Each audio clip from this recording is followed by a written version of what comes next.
The first round of the college football playoffs are right around the corner, just a few days away. So I'm going to give you guys my predictions for the first round of the college football playoffs. Let's get into it. I mean, first off, really the home teams have a pretty big advantage, but that doesn't mean the games won't be close. So let's just get right into it and start with the first game on the schedule, which is Notre Dame versus Indiana. Ever since losing to Northern Illinois early in the season, Notre Dame has been on a roll. Looking at their schedule, it hasn't been the most impressive, but what is impressive is the way that they are beating teams on their schedule. They really blew out their toughest tests in Navy, Army, and USC. Indiana will most definitely be their toughest test of the season, but hey, this is the playoffs. It's only going to get tougher if they beat Indiana. It's only going to get tougher from there. Okay, so here are the keys to an NDW. Establish the run game early. They have the running backs to do it with Love and Price. They have to establish that run game early and also get Riley Leonard out of the pocket. We've seen him be a really good runner this year. He has to maintain that for this game for Notre Dame to have success. And then on the other end, they got to contain this explosive Indiana offense by getting pressure and playing more physically. Notre Dame should be the bigger, more physical team. If they play like they are, they should win this thing. Curt Cignetti has done the impossible. He made Indiana football good, similar to what Kenny Dillingham is doing over at Arizona State. He brought in a ton of transfers and completely rebuilt this team. Now, is their schedule pretty weak? Yes. Did they lose to the only other top 10 team they played this year in Ohio State? Yes, but they do have the potential to catch fire. I mean, we've seen them put up points this year. Here are the IU keys to victory. And really, I think very first off, you have to be able to stop this run of Notre Dame, force Notre Dame, to pass the ball around. You can't just let Notre Dame run it right down. For Indiana, they're going to be the underdogs coming into this. I think you got to air it out. You don't be afraid to take risks. If you have some shots downfield on a second down, stuff like that, throw it up for your playmakers to go and get. And who knows, you could find yourself in the lead in the fourth quarter. Whatever. Have yourself an early lead and then just start catching fire from there. So let's move on to Penn State versus SMU. Two teams that had disappointing ends to their respective conference championships. This is a must-win for James Franklin. No excuses. Unfortunately for Penn State, this is not a night game. That would also kind of help make it a little more epic. It might get dark near the end, but here are the Penn State keys to a W. Brewer Eller needs to be good enough. And what I mean by this, he doesn't need to be a superhero, just good enough. More touchdowns than interceptions. Just basic stuff. He played decent. He played pretty well against that Oregon defense until the very end with that interception. Honestly, bad play call too. And speaking of defense, Penn State can rely on their own defense in this one too. That defense is very good. There was some concerning things against Oregon, which we'll get into with SMU's keys. But really, I think they need to just play the field position game, get Nick Singleton his touches. This game, they're supposed to win, so I like their chances. With these James Franklin Penn State teams, if they're supposed to win, they're gonna win. If they're, if it's a tough, close game, if they're even like slight underdogs, it's not looking good for them. In this one, they should be the favorites. Going over to SMU's keys to victory, I think Kevin Jennings does have what it takes to beat this ferocious Penn State defense. You look at what Dylan Gabriel and Oregon did. I think SMU's got to look a lot, especially the offense, has got to look at that game and say, okay, what can we do? One of the big things is I noticed Oregon was able to attack down the middle against Penn State. Jennings can't have too many turnovers. We saw him, slip up a bit in the Clemson game in the first half. Got to keep the turnovers down. So the SMU front will have to stop the run at all costs. This is similar to the Indiana versus Notre Dame situation. They can't let Penn State just control the game. Our next game, Texas versus Clemson. One team coming off a heartbreaking loss and another coming off a thrilling last-second victory. That could make it maybe closer than it should be. Let's go into Clemson's keys to victory. They got to get pressure on the quarterback. You saw the times that Texas has struggled, and that's against Georgia.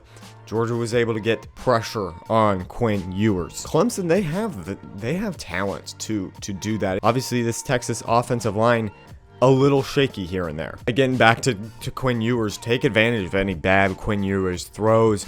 We saw Georgia do that both times this season. You got to be able to take advantage of when Quinn Ewers is doing a bad throw, bad read, whatever. And then on the other side, Cade Klubnik needs to continue what he was doing in that ACC championship game.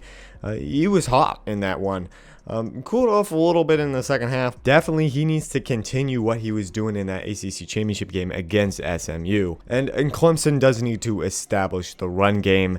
It's going to be hard against this very talented Texas defense, but the Texas secondary is, I think, the best of the best. So it's going to be hard for Klubnik to really air it out for Clemson, so they need to be able to establish the run game. So this is Texas's keys to a W.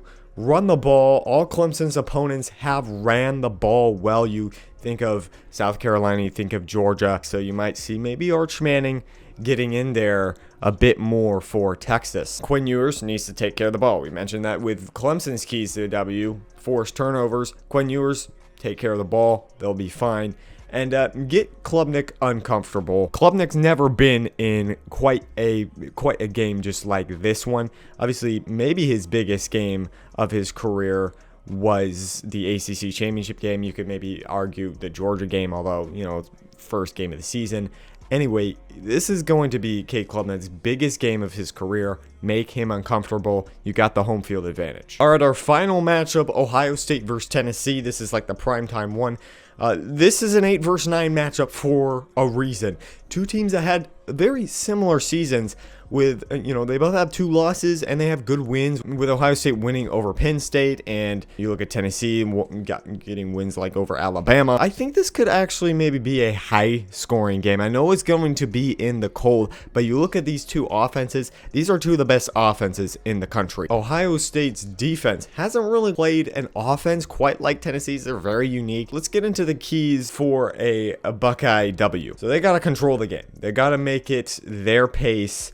Tennessee, I think, might play a little more into what Ohio State's sort of game wants to be. You saw against Michigan, they had a lot of trouble when it got into a slog fest against Michigan up there in the cold. If they can make this more of a shootout, they might have a better chance. We know the talent that Ohio State has, and when it comes to comparing the defenses, I think Ohio State's got the better defense. They got to contain Nico. The defensive front has to hit and rattle Nico.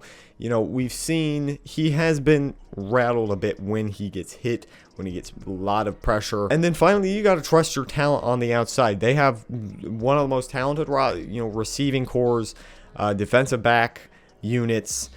They got to trust those guys on the outside. They can't get into, some slogfest game. On the other side, keys to a Vols victory. Let Dylan Sampson eat. This is going to be big. They have to establish the run game. If it's only passing for Tennessee, they're going to be in trouble, because then Ohio State's going to be able to sit back. They're going to be able to bring blitzers at the quarterback without worrying about the run. Dylan Sampson, one of the best running backs in the country. You have to get him the ball. Another one, stay warm. They're going to be up in Columbus.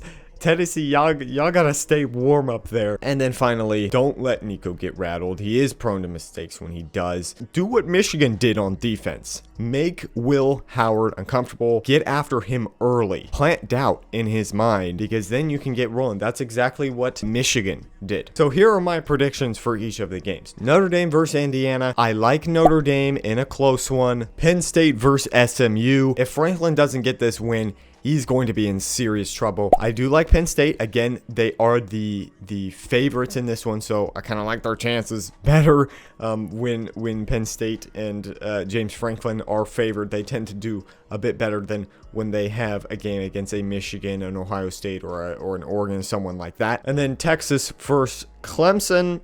I like Texas. I know Clemson, they have the ability. They got Dabo Swinney. But this still isn't that same Clemson team of the 4-team playoff back in like 2019, 2020. But back then, And this Texas team, while they did struggle, there are some concerns to be noted with that game against Georgia. I think they'll be able to bounce back strong with Steve Sarkisian leading the way there. And then finally, Ohio State versus Tennessee. Again, I like Ohio State here. I'm taking all the home teams.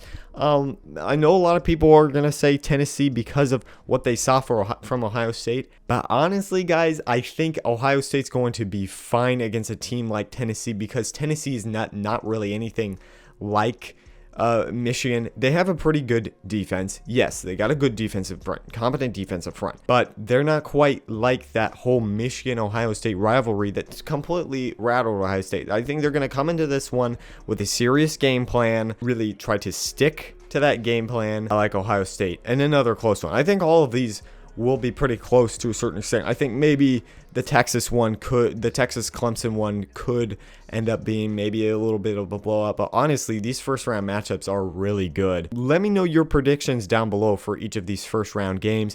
Make sure you guys subscribe, really helps out the channel as well. Leave a like and obviously comment as well. Thank you guys for watching. Peace.